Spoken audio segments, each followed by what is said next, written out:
So when I think about contemporary engagement, I guess I'm today wanting to talk about some of what I see and what I see my clients are doing and starting to happen in this world of engagement, because it's not done yet. It's not completed its development. And so that I'd like to start this morning by talking about the first of the major earthquakes that occurred in Christchurch in November 2011. So that was an earthquake that occurred early on a Saturday morning, and in the week or so that followed, there was probably what we thought would be the most tragic of announcements, only to have that surpassed in February, which came from Sanitarium.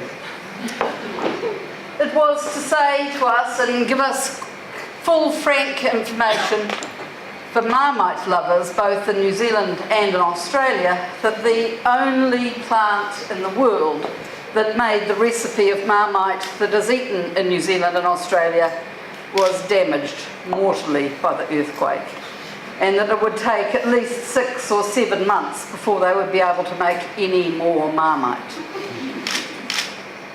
You laugh, but of course you are really a Vegemite nation.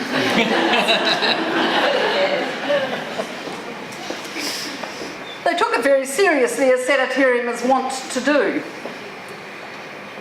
What made me realise is that they didn't quite understand the full dynamics of contemporary engagement on reflection, because they thought they had the stock supply of Marmite for the nations of New Zealand and Australia.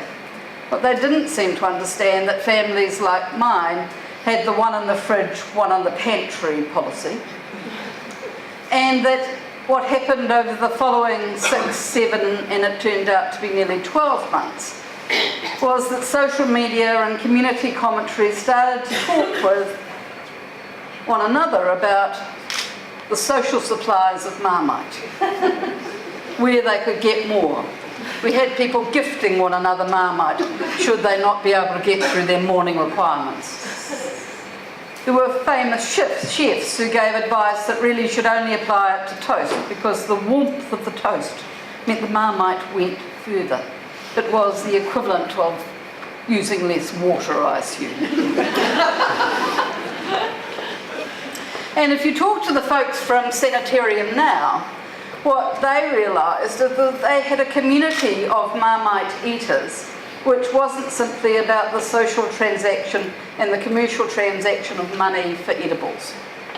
It was an identity. I'm a Marmite eater. I'm a Vegemite eater. In our household, it was an opportunity for me as a Vegemite eater to basically bring my Marmite eating partner to the dark side of Vegemite. And that almost worked until the grand announcement that said Marmite is back. And so when we think about engagement as a business tool, it's not simply about the selling, in this case, of Marmite. It is about using the power and the dynamic of the community of people that you engage with. It is about adding to the standing and confidence that we have in those organisations, but inevitably, as it was in the Marmite crisis, a chance for a community to feel they were doing something about the smallest of problems, as we would discover off the back of major community challenge from an earthquake. And that's the essence of the change of thinking about engagement. It's no longer the thing you do on the edge where you find a place for it to sit.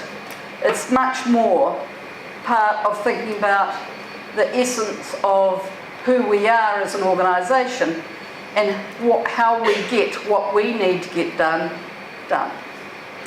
So that when we think about Marmite, we're really thinking about contemporary engagement. For those